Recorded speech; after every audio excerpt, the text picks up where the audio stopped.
Hey, good morning, everybody. Woo! Welcome to Hot Off the Press. I am Randy, the news guy. And hey, thanks for joining me today. I appreciate it. And as I will always say, hey, please like, follow, subscribe, thumbs up, all of those fun things. Would appreciate it. Today, we have a special guest. He's been on the show before. The guy is so much fun. I asked if he would come back, and surprisingly, he said yes. So it must not be a horrible experience, but he's doing a lot of great things, and he's done some updates to some of his software that he has. So I wanted to get him on and kind of roll through some of that stuff. And so, with no further ado, my good friend Jesper Nissen. Jesper, hello. Hey, Randy. Hey, how you doing? I would say good morning, but I think you're over there in Aalborg, and what is it? Probably 5 o'clock or something like It's that. 4 o'clock. yeah, it's actually 4 o'clock in the afternoon here, so it's kind of warm actually for this time of year. It's September here, so it's I think it's 22 degrees Celsius, kind of warm here. Yeah, Yeah, yeah. nice. Oh, that is warm for you. Yeah, Yeah, it good for is. you. Yeah, Yeah.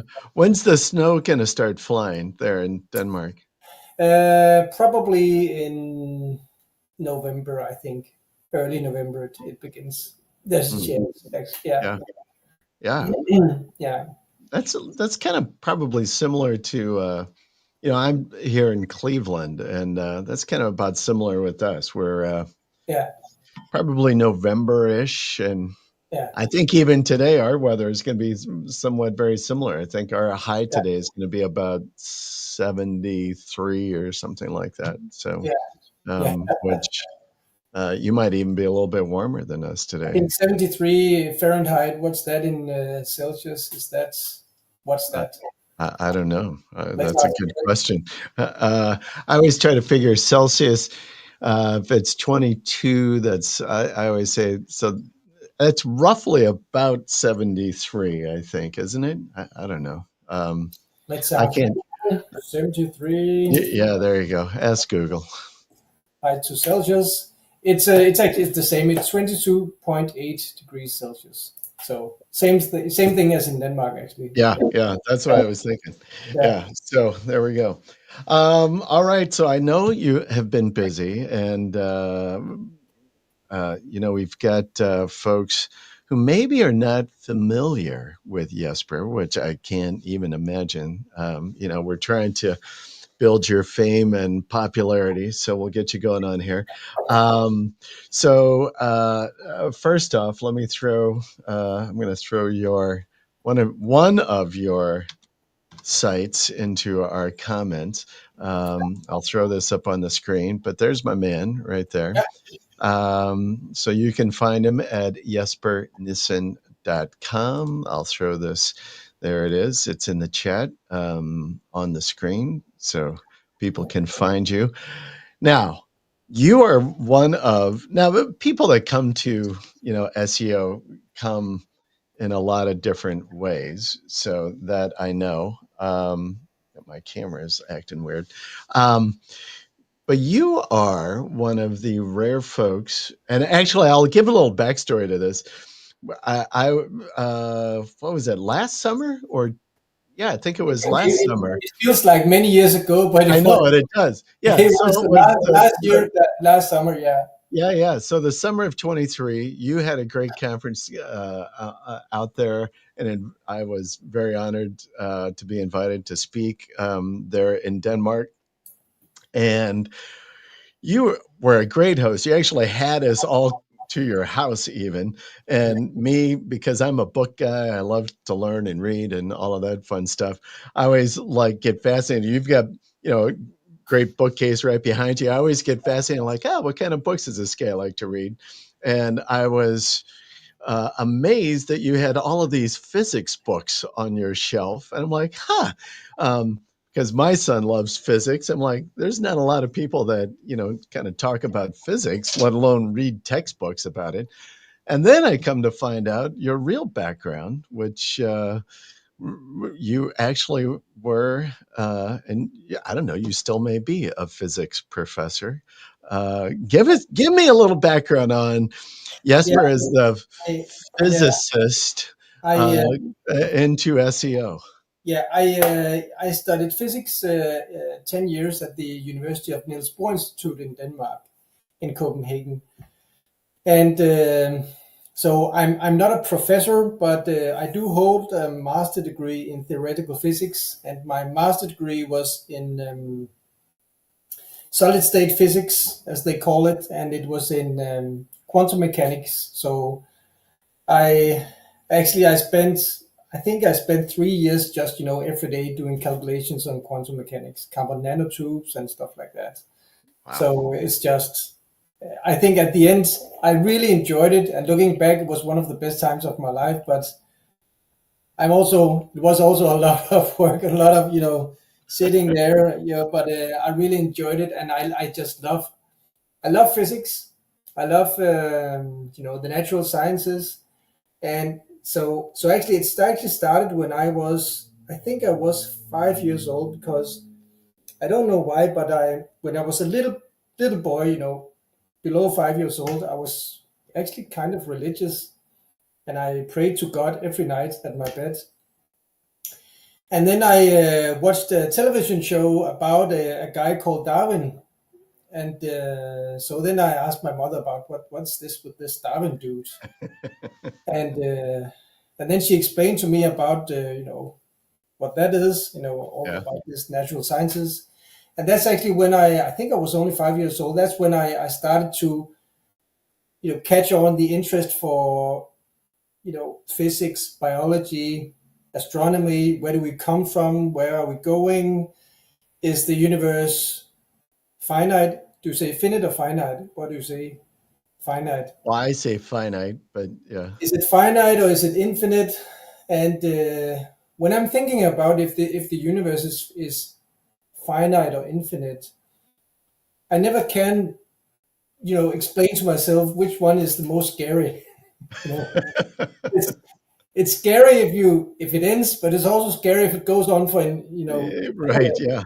Yeah. So yeah, but and then when I went to school, I was always thinking, well, should I be a priest? Should I be a doctor? Should I read astronomy? Should I what should I read?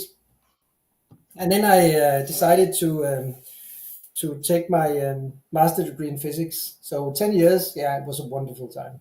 I miss it actually. I still miss physics. Yeah. I like doing SEO, and I think that part of the appeal of SEO for me is that you never really know. It's that's also where it differs from physics, because the rules change all the time. Right. At least in the natural sciences, the rules are the same. I mean, you might not have discovered all the rules, which we don't have, but they don't change. They do change in SEO thanks to Google. But yeah, physics. I Yeah. love it. Physics. There you are. So how did you move kind of really from the world of physics to SEO and to really kind of software development and some of the things that you've done more recently? Well, so when I got my degree, I already had a full time job as working as a software tester. So I started more than 20 years ago. I started doing software testing, uh, Mm, and then I got my degree, and then kind of like PhD wasn't really for me, because I'm too doing a PhD in theoretical physics. That takes a lot of work alone at the table, and I'm a little bit too. I am a nerdy, but I'm also a little bit too outgoing to mm. be kind of like fit into this academia. So yeah, so I got this job at a computer software company called CSC, American company here in Denmark, and doing software testing. And then I kind of caught on interest for software development and software testing. That's a fun thing. Software testing sounds boring, I It thought really does. I it, would have no no, patience for that. you get, and you don't, I mean, it sounds boring, and you get a specification, and this is what the analysts they specify the software should Yeah, do this, and then you test each checkbox. Does it, does it perform the way that it should perform? If not, then it's a bug, and then the developer team they fix these bugs. right. And in the beginning, I also thought, well, that's super super boring, but it's super interesting actually, because when you're testing, you really need to use your imagination and you really need to be creative, because what happens if I do this that the analysts they didn't expect me to do this? Hmm. What happens if I do this, and does the software still work? And I worked for I think it was a little more than 4 years as a software tester, and then I got the urge to do something for myself, to start my first company. And I started that in 2008. And so back in 2007, I did do some web design. I had friends ask me, Jesper, can you make a website? Okay, I can make a website. And then I started my first company in 2008, and I built. So actually, I borrowed money in the bank, and then I traveled to White Russia, or Belarus, as it's called. Mm. And yeah, so then I stayed there for some months with the developer team and went back to Denmark. And so they made a CMS for me. And so the fun thing is that the CMS I made back then in my first agency was actually building static HTML websites. Exactly like I'm doing today with Yax. So, so the exception way back then was that I was trying to emulate the functionality of WordPress and actually Elementor, as you know. Do you know Elementor and Oxygen? Yeah, yeah. No. So I was trying to emulate kind of like the behavior that you can, where you can control all the content of the web pages and make it user friendly. So I was trying to emulate that in a static HTML environment.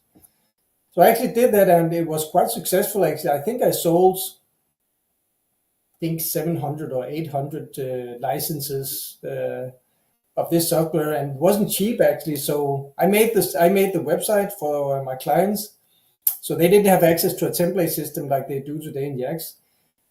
So I made the website, and then they got access to the backends, the same way as today in Yax, and then they paid me for hosting. Yeah, so it was actually it was good. And so the thing is, when I developed this software, I actually catched interest for SEO, because what I realized, because I control all of the content. So people put in the content, and then I could make some programmatic rules and check the content for keywords and meta keywords and meta tags. And back in 2008, it actually did matter if you, for example, we had the meta keywords. We have the meta description, the meta type. Those are the two main ones we use today. But back in 2008, it actually did matter for rankings if you use keywords in the meta keywords. So I actually built in automatic SEO in my websites. So that was when I first really caught interest in SEO. And then I was doing SEO like random, just writing a little text, right. writing some articles, and I never did any link building actually for the next many years. I knew about links, but I never really caught on in my brain that links is important. And then 5 years ago, I think I saw an article by Kyle Roof of this lorem ipsum stuff and his scientific testing method. And that's when I really caught interest into SEO. That's when a spark went in my brain. Oh, we can actually test. We can actually do scientific testing, right. Controlling the variables, and make a hypothesis and do some changes, see what happens, and have some test cases, kind of like science. And I like kinda. Yeah.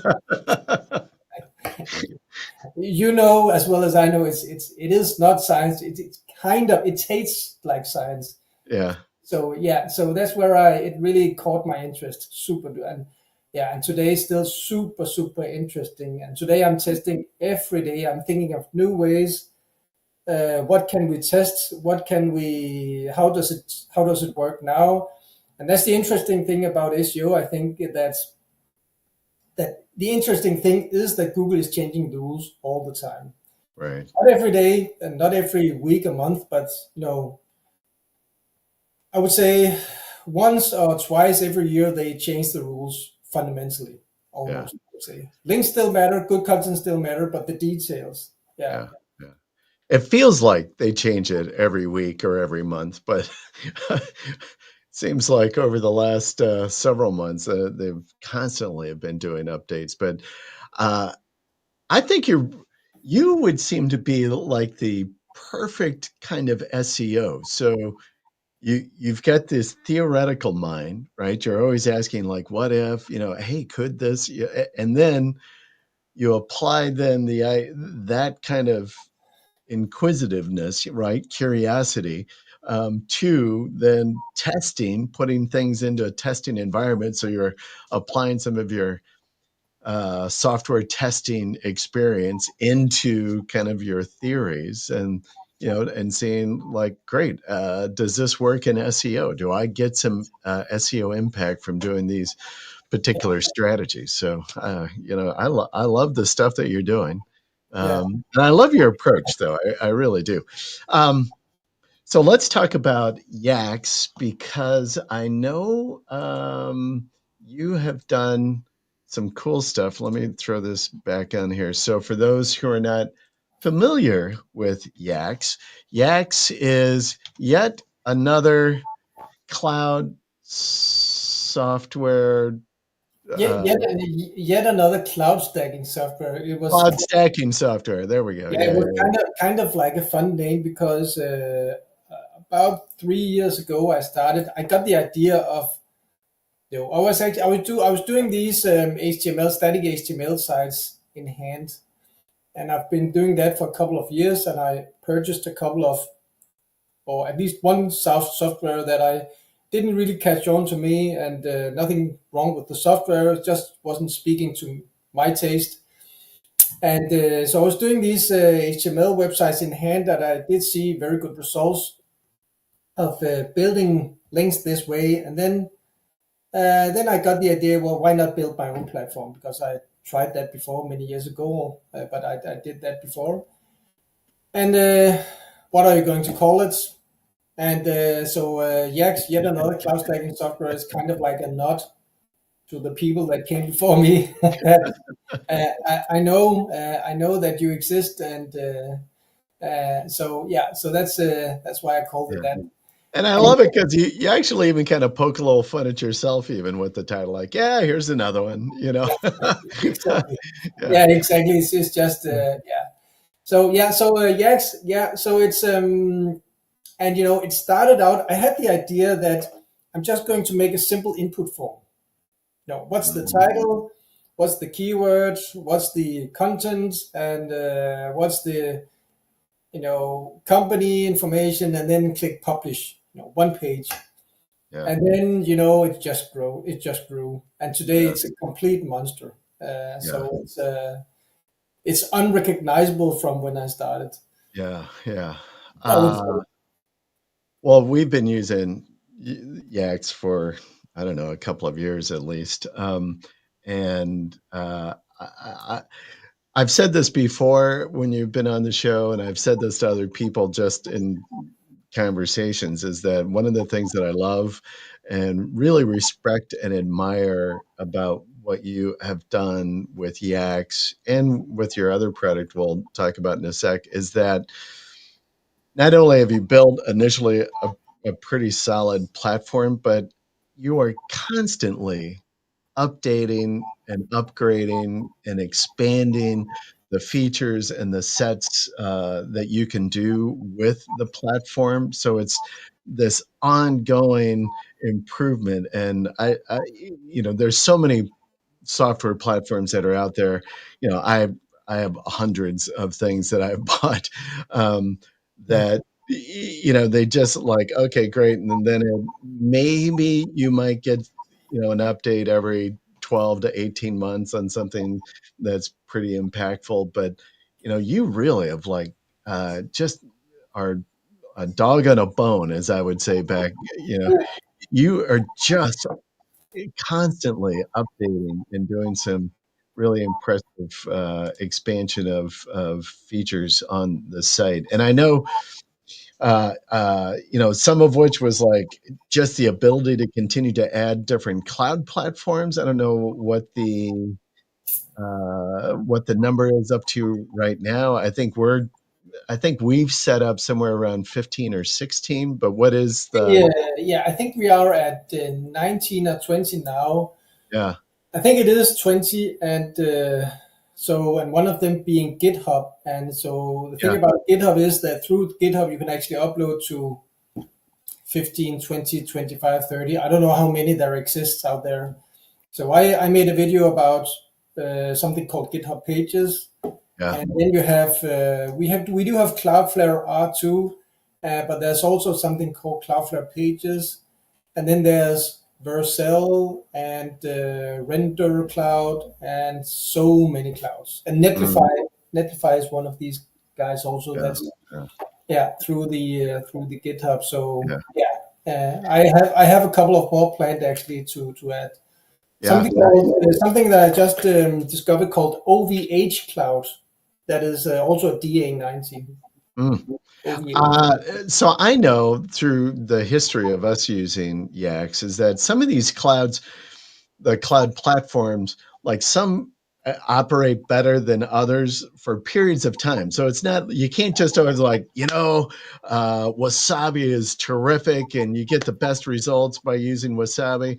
And then all of a sudden, for Yeah, whatever reason, things change. Like now, even like yeah, Wasabi's not nearly as good as it used to be because unless you have an old account like yeah, we yeah, do, yeah, my account is aged, so yeah. I still have some of the original features that you could do with Wasabi. But now, if you just open up a new Wasabi account, you don't get the same kind of juice out of it. No, So, if you open a new Wasabi account, you can't even you can't make public buckets anymore. yeah, yeah, exactly. Yeah. Um, in your opinion, today, right? What is what you think is the most powerful cloud site in that you find yourself using? I would say that it is Amazon and Microsoft Azure still are the two best. And Mm, I think that also Linode or Linode, and yeah, I think Oracle and Bunny are also good. So yeah, these four or five: Azure, Amazon, Oracle, Bunny, and perhaps also Linode or yeah, Linode. Yeah. So the thing that's is yeah, we never. I mean, that's again going back to that the rules change all the time. We never know what's going to index and what's not going to index. hmm, And indexation issues or indexation or lack thereof has been an issue for, I would say, quite many years now, actually, in SEO. And well, you need to test it all of the time. So what I'm doing is I'm building cloud stacks with so we have the stack builder in Yax where you can interlink these individual pages. So I'm building cloud stacks with all of the clouds, and then I'm just sitting back and watching, using Index Me Now. right, Expensive, but it good. And then I'm just watching what can index, what cannot, what index is first and what index is last, and and that changes all the time. But I mean, when it comes to Amazon and Microsoft Azure, I sometimes see that these index today in less than 12 hours actually, and that's for cloud pages. That's extremely fast. yeah, Okay, yeah, extremely fast. yeah, So yeah, I think it's you have a good point. Sometimes stuff works, and then it doesn't work, and then some other stuff works, and and then then some, it will again, right? and that's just how it is. So before the summer started in June, I decided that I wanted to start to retest link building. from ground up, or actually it was in May. I started in April or May. So I decided to start to test link building from ground up. I'm not talking about cloud links. Mm-hmm. I'm talking about link building. What happens when you build a link? Right. So and it's an ongoing process. But what I did was that I went into ChatGPT, and then I asked ChatGPT, "Do you know Linktree? You know the do you know the platform called Linktree?" Mm-hmm. And Pearl trees, these kinds of links. So I asked ChatGPT to build me a list of links that are similar to Linktree and Pearl trees also. And so I built out a very large list of more than 100 link opportunities, and then we just started building links, manual links like crazy to see what happens. Also cloud. We're also building cloud links now, but before the summer we started this manual link building, and I'm starting to see some very interesting behavior that I probably wouldn't have catched if we didn't build all of these hundreds of links manually. Mm. And what I'm starting to see is that I think that there might be some machine learning algorithm now that is detecting when you're using false indexing. Mm. So let's say that you build 25 links. About me, Pearl trees, Linktree, FYI, and what have you, all of these that we kind of like, we know what they are, these free link opportunities. So let's say that you build 25 links. And let's say that you use 5 indexing services and you send all of these 25 links to the indexing service, instant indexing one day. Mm-hmm. So what happens? Does nothing happen? Does it like this? Does nothing happen? Does it go up? Does it go down? Or does it go down and then a little bit up? And so that's what we're testing, or have been testing for, I think, actually. Now, when you're saying going up or down, meaning the rank or the rankings, yeah. the So rank rankings, performance? Okay. the rankings. So so the first interesting observation that I noticed was that when you build enough links to a domain, you can trigger a recalculation of this entire domain's rankings. Mm. And so let's say that you have an old website, and this website has 4 or 5 pages and it's thin content, but you have decent rankings because your website is old, and it's okay, it's going good for you, and it's not bad. I mean, you're positioned on page 1 for many keywords. Mm-hmm. And then you start to build links. And then you reach a point of, let's say, 40 or 50 links within a couple of weeks. And then you actually might trigger a recalculation of the domain, which might not be a bad thing. But if you only have 4 pages, it's probably a bad thing, actually. So Right. What I see is that in these cases, for very thin websites, you actually see a decline in the overall rank. And so when I see link building penalty, it looks like this. So this is the average of the the average rank. So if it's a link building penalty, it goes like this. Just goes down. And if it's a content penalty or algorithmic penalty, it goes like this. Slow decline with average bumps like this, right? And so that's what we're seeing. We're actually seeing that you can actually trigger a recalculation of the entire domain's content and rankings due to link building. And I have been wondering why these AI sites with 50 pages, why they're doing so well. It's counterintuitive because I don't like to read AI content. Google, they claim that it might be good, but for sure they don't like it. I mean, why would they like AI spam? Yeah. Nobody actually likes AI spam. Not even us doing SEO, we don't like AI spam. So why are you seeing these Julian Goldie websites and the SEO Jesus guy and all of these that are showing their websites? Why are they going so well? It's because the content is super duper optimized. It's because they've been using AI machines to write the content and optimize the keywords stuffing and the interlinking and all of these SEO ranking factors that we have discovered throughout the years. And so when they build links to these sites, and let's say that you trigger a recalculation of this perfect AI site, it doesn't matter because it's super optimized. And for a normal small website, 5 to 10 pages, you can't beat these sites because they are so optimized. Also, there's the guy called Garrett Akart in his Facebook group. Yeah. Yeah. So Garrett, he's posting some extremely interesting case studies. I haven't seen his website, so I've only seen his graphs, but he's publishing some really interesting case studies that's kind of like, I wouldn't say proving what I'm thinking, but it's verifying what I'm thinking. And so that leads me to the next conclusion. You actually do need AI to do SEO. That's what I'm thinking now. You do need AI. And because what we're seeing now in our link building test, it's extremely difficult to get links to work now. Extremely difficult. I'm not talking about cloud links because we have just started last week to test that also from ground up again to see what works and what strategies work, and I can come back to that. But the machine learning algorithms now are just so efficient. It's almost impossible to beat these machine learning algorithms doing link building because yeah.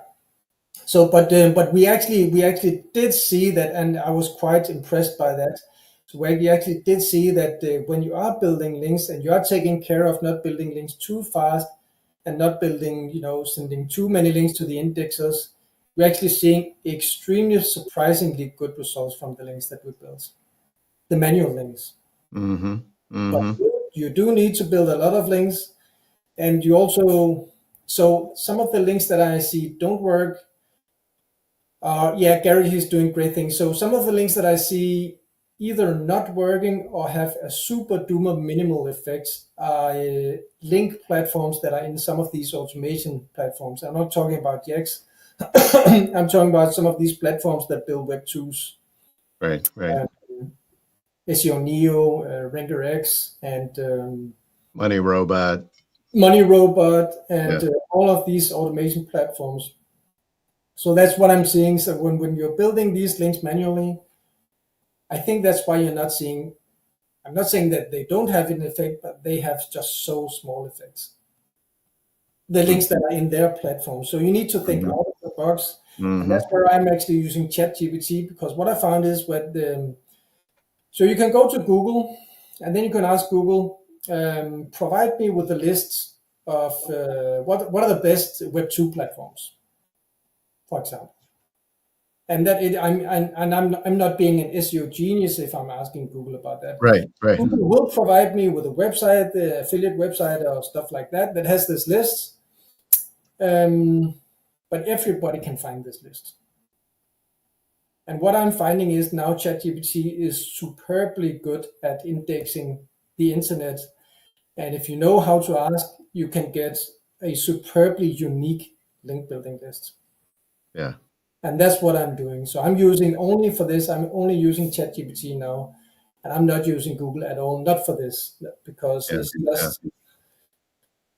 So I think, so that's supremely interesting. And what I'm seeing also with regards to the cloud links, what I'm seeing now is when it comes to Google business rankings, Google business profile, we are seeing that they work surprisingly well.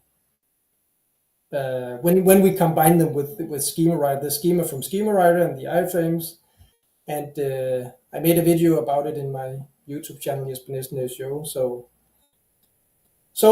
that's some of the stuff I'm testing. Wait a second. So when you said what's working extremely well, Google profiles, meaning like the business sites or or the GBPs themselves, the Google business profiles, or Google or like a Google dot site. Yeah. So no, the Google Maps rankings. So the thing is, so you can build a link by having some text and then marking up some of the text as the A tag in HTML, right? So Mm-hmm. the A tag with the anchor text and the link so that you can click on, and then the Google bots, the Bing bot can click on this link and follow your Right. link to the website. And then the target website gets some power. And then you can take an iframe of your websites and iframe that and place that into HTML on the website. And then the Google bot and Bing bot will also kind of click that and go over to the target website. So it's kind of like, I would say, the two fundamentally different ways of building links. And so then it's a matter of, I would say it's a matter of definition if you call an iframe a link or not, because I have done testing on, is iframing a website efficient for link building or not? Um, and I would say it's probably not. I was And just going to ask you, Professor. I was going to ask to interrupt. I have my hand raised over here. You know, Professor. Let me. uh, what do you think is better? I have my opinion, but you know, you've done probably a deeper dive testing on this than what I have. You I would know, say, iframing content or links or your site in yeah, an iframe I would say, and or a that's where, direct link. yeah. So that's where it's interesting actually, because what I'm seeing in my testing is that it depends on what you're trying to achieve. If you're trying to achieve organic rankings, I do see in my backlinking tools like Mangoose and Ahrefs that they do pick up an iframe as a link, and that's very interesting to me that they Mm-hmm. that the link building platforms like Mangoose and Ahrefs, they do understand that this is an iframe and does carry some page rank or link juice or whatever you want to call it. But for organic rankings, you do need to build things. It is the link. No follow or do follow. They both work. Do follow more, of course. And it is the link you need to build. And for maps rankings, iframes. Because Yep. so when you have the Google business profile, so you can go to maps and then you can search for your company name. And then you get this URL, or you can click the share button and you get the share URL, right? And I've been trying to build links, having this as the target link for my link building campaigns. I would say with varying success. I know that many of the SEO courses that you can buy, they still teach this. I'm just seeing that the iframe is much more successful, powerful. Mhm, Yeah, mhm, mhm. Yeah, especially on maps. I know that. So when I said my opinion on that, I'm very uh, I'm a very big fan of embedding or iframing the Google profile map mm, and distributing that widely yeah, as a significant ranking factor. And you know we do a lot of different things with that. Um, not so much. That's probably the only thing that we kind of. I've played around with like embedding and iframing videos out and trying to influence video ranking with that, and have not had any not success with that. not working. Um, I also I've tried done, that. yeah, I've done whole websites as well. I've done Google Sheets with live links in the Google Sheet, and you know I nothing. also tried that, not working. Yeah, nothing that says, "Hey, this is like boom to the moon kind of thing. This is great." Yeah, Um, you know, but iframing the maps though tends to get results over time. You know, it's not going to be one of those things that you know you just kind of do it and then like in a week you're going to see like boom, you know, all of a sudden you're but over time and a consistent build, a consistent process, yeah, getting on better domains and being able to embed on domains strong. That's why I love doing cloud stacks and doing cloud sites with yeah, map embeds because I think you know those are easy for us to control and to create, and they are a very strong authoritative. They have a good DA, right? Those cloud sites, Super. and Yeah. so they just push that juice right onto those map rankings. So it's one of the reasons why we do these things. But Yeah. Yeah. So it's yeah. So what I've been testing is various combinations of these various cloud sites, and then the iframes of these maps. And what I'm doing is I have the platform Schema Rider, and Schema Rider works a little bit like Cora. So Cora, for those that don't know about Cora, is a platform by Ted Kubaitis. yep, And yep, the special thing about Cora is that it goes out, you input a keyword and then the target URL, and then it goes out and scrape the top 100 search results, right? And then it finds all of the ranking factors based on statistical mathematical analysis. And Schema Rider does the same thing, except we're not scraping 100 sites, we're scraping 10 sites, but at least for now, we are going to increase that. But anyway, so what the outcome of a Schema Rider run is this massive schema, 600, 800 lines of schema code. mm-hmm. So when you're doing local SEO, what we're doing is we're putting all of these local entities into the schema, and then we are creating a combination of the iframe of the Google Business profile, the shareable URL, and this schema put into the iframe. And that's what we're sharing across this cloud stack. And that's what I see is leading to these good results. And that's what surprised me, that it works so well, that I'm thinking I'd have to try that again, and then it worked again. And that's actually one of these things that do still work. That's what we're seeing. So I think that's very interesting. I think that part of the reason that this works is that it's not what everyone is doing. Right. So what I tend to see is that if a trick comes along and everybody starts doing this trick, within 3 to 6 months it doesn't work anymore. I know. I mean, it's just annoying that Google shuts all of these holes so fast now. That's just, but that really is how it is. Yeah. I think that's kind of interesting. Well, I you've opened a door to another whole train of conversation in regards to the Schema Writer. But before we get there, I want to ask you. You made a statement that really intrigued me a little bit, and one was about link building, and you're sounded like you're kind of going down a road about, I'll say, and I will interpret it, and you can tell me if I didn't hear this right or if I'm off base. It sounded like you were suggesting that there's a safe volume or velocity of link building that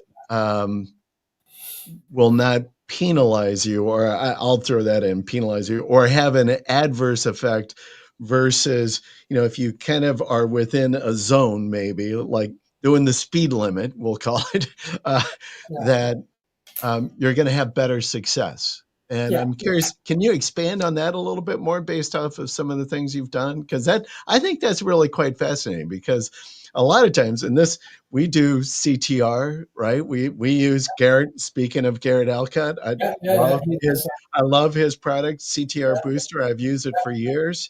And by the way, I'll even boost Garrett with another product of his that I use. I love his proxies. I'm a big TurboWare proxy user. They're expensive, but they are incredibly effective. They have never choked on me. So I'm like, hey, I need dependable proxies. But it's the same issue that people do with CTR, is that they think, oh, this is good. So they like just floor it and build and push way too many signals. And then they have an adverse effect. And then they come away like, oh, that doesn't work. So I think it's kind of interesting that you're saying the same thing kind of with link building as well, is that you have to pace it. You can't just all of a sudden take a site that has 0 links and throw thousands of links at it. these unnatural, I guess what I will say, unnatural kind of link building. Like you wouldn't want to take a site and by the way, I think some of these automated link building tools, SEO Neo, Money Robot, Yeah. Ranker X, I use them all. But they have a purpose, though. Yeah. I do not send them directly to a money site Yeah. because I think you kind of have some problems with that. Yeah. But they do. But on a natural site, I'm curious. Expand on what you've discovered, I guess. Yeah. So when you're building links, you basically have three options. So you can either build the links and build as many links as you want and don't do anything about them. Just let them index naturally and let Google find the links. If and then you can hope that Google will find these links eventually. Then you can, that's option one. And then you can, that seems to be perfectly safe actually. And then option two is that you can build the links and then you can use a crawler like Colinkry. That's actually the only crawl that I know of. The same guys that made the SEO Neo, they made the Colinkry crawler.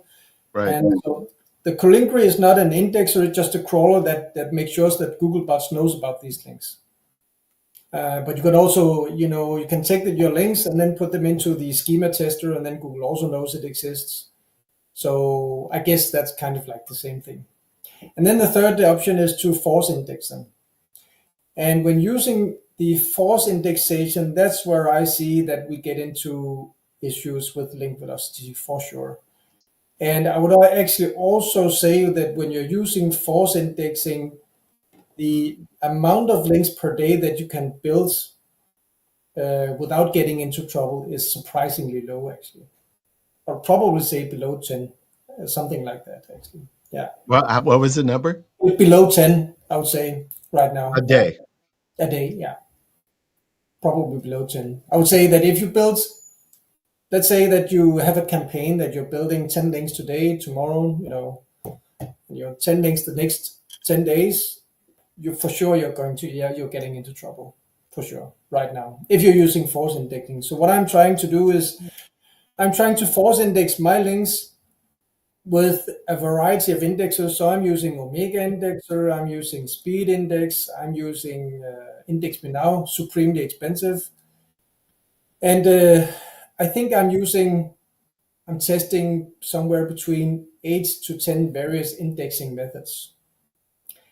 And what I am beginning to suspect is that some of the new indexers could be toxic. I'm not going to name who I think are toxic because I'm not sure yet, but I am beginning to suspect that the methods that they use for indexing the new platforms might send a signal to Google that this is spam. And that's extremely interesting to me, because if I was a software engineer, I was working at Google, what would I do to combat link spam? I would for sure check out how do they index these links. Right. That's the first thing that I would do. Yeah. How do they index? I think you're actually onto something with that, and I completely agree with you, because I think some of the new platforms or new tools that I've seen come on, they're essentially just using the Google API and running their links, utilizing that Google API to crawl the links and to index them. And that just says like, hey, Google, come check out what we're doing over here. Yeah, and it's kind of like it's a paradox, because you do want Google to recognize that this link exists, and you do want to get link power, link juice from this link, because why would you build it if you didn't want link power? But you don't want to alert Google that this might be a spam link, because what I'm seeing is, and that can be kind of depressing, if Google catches on to you, you might not see negative effects actually, but you won't see any effect at all. So imagine that you have a virtual assistant and he works 5 days last I week. know. He builds a couple of hundred links manually, and you see no effect at all. Yeah. And that's not because these links don't work, because I have seen in my testing they work surprisingly well if you do it slow enough. But it's simply because you are probably trying to index them in a way that sends the wrong signal, actually. Yeah. Yeah. And that's yeah. Interesting. So yeah, Yeah. Yeah. What do you think? I think this is very interesting because a conversation anyway, because I don't, a lot of people don't talk about this, about the indexing and forced indexing, and is it positive or negative on your site? And probably as we're talking, as in most instances, moderation is key, right? You can't go crazy on this stuff, and that's true in SEO and true in life, right? What about tools like that force crawling yeah. versus indexing? So you mentioned colloquy. I Colin, always have, yeah, I always have a hard name with that. Um, I use another tool as well called indexification, and what oh, it does is essentially is forcing crawl rather than indexing. I didn't Um, know indexification. I'll need to remember that yeah, one. yeah. How do you think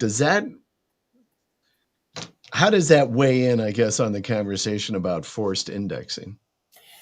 So we've only just started testing the method of not indexing the links, using either just letting them be or just having them to crawl. So I can't really say about that yet. I don't know yet. It's going to take some months for testing, so I can't say. Mm-hmm. So yeah, but I know that crawling. I mean, if you're using Money Robot, if you're using Scrapebox, or if you're using GSA, or if you're using Xioneo or RankX, or these automation platforms, and you're building hundreds and thousands of links, no way you can index these links because Right. it's simply too expensive. So you'll need to crawl these things. And I know for years and years and years, crawling has been the only way to actually work with these tools, and it has worked. I think it has worked fine. Mm-hmm. But I would suspect that there is also some limit to the crawl, because I mean you are still alerting Google that these links exist. Mm-hmm. Let's say that you build 500 links using Scrapebox, for example, to your site in one day, and then you're alerting Google about these 500 links using a crawler. I would probably expect negative effects from that. Mm-hmm. I mean, even if it's not indexing, even if it's crawling, probably. But I didn't test it because I never do that. I So never do I that have to always my run with a definition of the difference between people say crawl and then index. In my definition, index means that it's a searchable site or link, right? So if yeah, it could actually show up in search, yeah, um, uh, versus crawl. Google knows about it. It's passing the link juice, but it's not going to be searchable.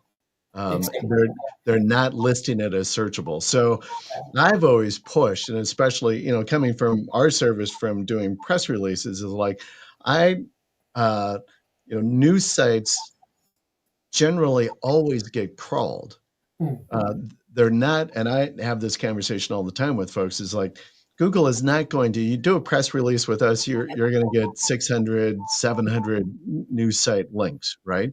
Google is not going to index all of those, nor do you want them to be all indexed, because I think that's crazy. But Google they will crawl Hmm. a very large percentage of those, and you'll get that juice impact from those, even if they're not indexed, meaning Yeah, showing up in the search engine. yeah, And uh, that's always been my definition. I think I've always thought that that was a widely held position. I talk with a lot of people, and they like, no, it's got to be in the search engine. For it to have any value, it's got to be indexed. It has to show up in search. I'm like, no. no, I know, and I know that Clint Butler, that super expert on link building, he Yeah. also talks about, well, you don't necessarily need your links to be indexed. You do need, of course, you do need Google to know about these links. Right. But they don't need to be indexed. They just need to be crawled and recognized by Google in their database so they can build out their link graph. Right. And for example, Twitter, now a couple of years ago, Elon Musk, when he purchased Twitter, he shut down the Twitter Moments. But when we did have access to Twitter Moments, we could rank stuff only building Twitter Moments. I could rank global sites by using only Twitter. Right. Crazy. Yeah. I recall seeing some cool things you were doing with Twitter. Totally depressing that they shut that down. But anyway, and with tweets, if you have a number of aged accounts, and I do, and I have a network of my own of aged Twitter accounts that I use for link building and for indexation purposes. And so let's say that I have an article and I want to alert Google to this article, then I can just tweet it from my aged accounts, and then it will index. Mm-hmm. Most of the times, if I share it on enough Twitter profiles that I aged, it will index. My links will index.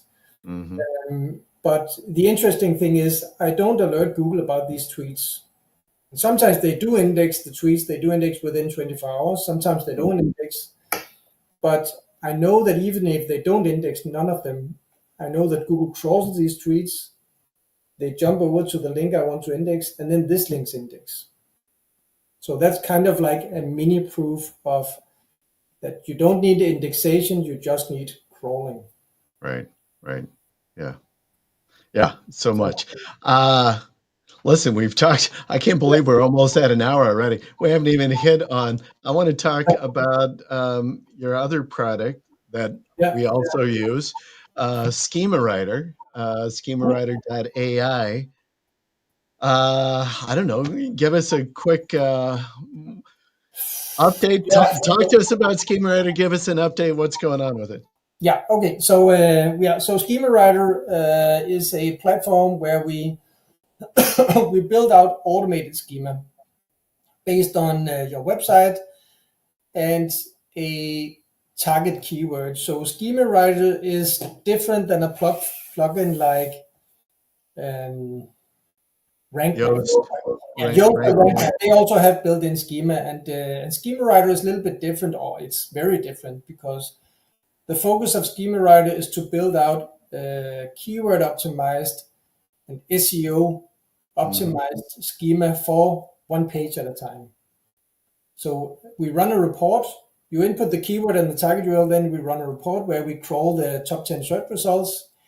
And then we get a large list of entities that we then sort. And then we go out to find the Wikipedia pages, the Google Knowledge Graph, the Wikidata, the Google Maps URL, if it's a local entity, and we put all of that into the schema.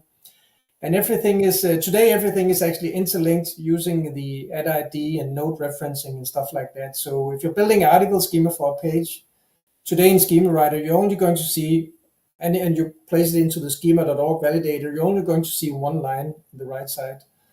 And that's the article schema.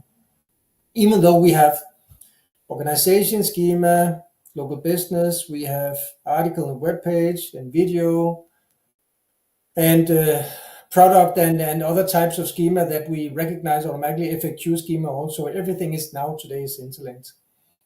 And so that's very interesting. And one of the things that I'm working on with Schema Rider is expanding on the on-page part, because now we're almost done with the schema part. There are some things that we need multi-location schema and stuff like that, advanced schema. But we're actually almost done now. So what we need now is to build out the on-page part, because what we do as one of the only platforms, Cora also does it, but as one of the only platforms, we actually scrape and identify the entities. And entities being a keyword that has a unique Wikipedia page. We do recognize these and we find them and present them together with the so-called Yake keywords. And so Yake is an open source statistical mathematical way of extracting 5:00 p.m. keywords that correlates with ranking. So yeah, so and that's we're presenting that already inside of Schema Rider, and I have plans to build out, automated SEO optimization of your articles, basically. Mm-hmm. Mm-hmm. I love it. And I love that now, you're essentially, you built this great schema writer. Now you're integrating it with Yax, Yeah, and yeah, which yeah, makes exactly. perfect sense, right? So Yeah, uh, love it. I love it. I have an idea. Have, yeah. have you thought, because we've been talking about forced indexing and all of this stuff, have you thought about, another tool of like a crawler slash indexer? No, I actually haven't. Uh, Something to think about. so I think so Yax is a link building platform, Right. and I think that when it comes to more software platforms, I'm not going to build another one related to link building. Simply too complicated. So Mm-hmm. too time consuming. Yeah. No, I'm not going to do that. Like, no, it's too hard. Yeah, definitely too time. Yeah. That's funny. That's Yeah. funny. Well, listen, I love talking with you. I love listening to you and present and stuff. When are we going to see you at some conferences, presenting at some conferences? Oh, good question. I don't know. I don't know. I'm at a. I think it's too time consuming and too energy consuming for me to do presentations. So yeah, I'm at the moment I'm declining and saying respectfully no to all invitations. So I don't know. I actually thought about perhaps next year one time. I don't know. Yeah. Well, Terry Samuels in his SEO spring training, he's taking, you know, uh, Yeah. guest speaker suggestions. Yeah. I'm, I I'm, know. I'm going to throw out, I'm going to tag him like Jesper. Yeah. Hey, Yeah. Jesper. Yeah. Yeah, I would love to come to talk at the Terrace conference because that's super super special. His conference. I Yeah. haven't been there, but of course I can see Yeah. it's big success for Yeah. to. It's a good conference. Yeah. I would love to see you present. And again, because I think you're, have got a lot of incredible content material to review, and it's always a good conversation with you in regards to it. So you do all of this stuff, and then I saw, I don't know, not too long ago, but you were like running in, I don't know if it was a marathon or a half marathon. You're running. You've Yeah, got, a new grandbaby as well, right? yeah, it's Grandpa Jesper. yeah, Uh, grandpa now. how do you balance all of this stuff? What's advice, for entrepreneurs in like balancing life and work and what you're doing?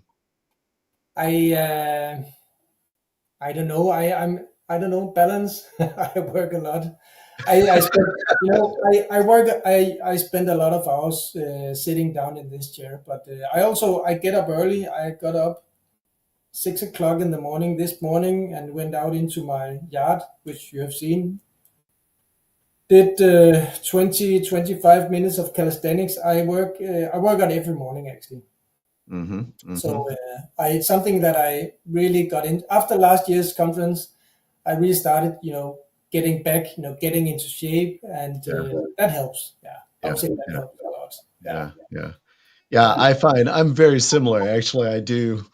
Uh, I get up at 6 every morning, and generally by 6:30, I have a gym in my house that we built out during COVID, and, I go up, I'm either lifting weights or rowing or cycling, and, but I find that that just gets my mindset, right for the day, and, yeah. I mean, for me, it's all about a good start, and then it's about. I think it's a routine or a.